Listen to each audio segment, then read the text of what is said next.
The next step in the application is to add the set of buttons that will be located at the bottom of the application, which will allow us to guess the letters of the word. To do this, we must think, what could be the best layout for the application?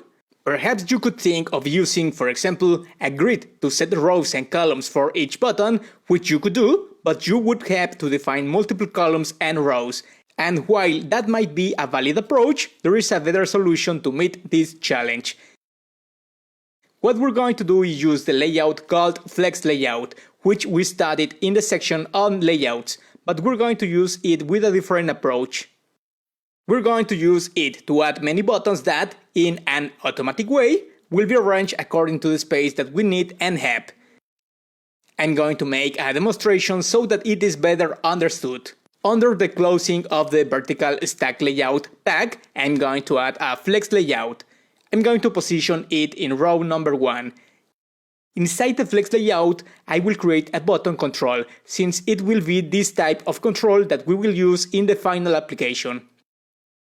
I will assign some properties like, for example, height request equal to 50, a width request equal to 50 also. I will place a background color equal to, for example, navy. And finally, I will assign a text to simulate a letter. Once we have done this, I'm going to change the device for a Windows computer so that we can make some tests. We can already see here the button in the application. I'm going to copy the button multiple times in order to have a better preview and behavior. Once this is done, we see again the application with multiple buttons. However, if I make the window smaller, look what's going to happen with the different buttons. They're going to start to layer on top of each other, and this is not the behavior we need for the application. What we need is that the buttons adjust according to the device in which we are, and even distribute the location of the controls according to the available space in multiple rows.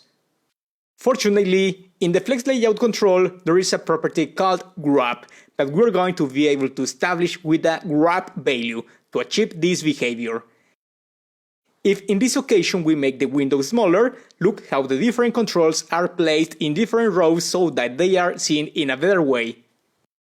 We can also use a property that is part of the Flex Layout called Justify Content, which will allow us to establish how the buttons will be displayed.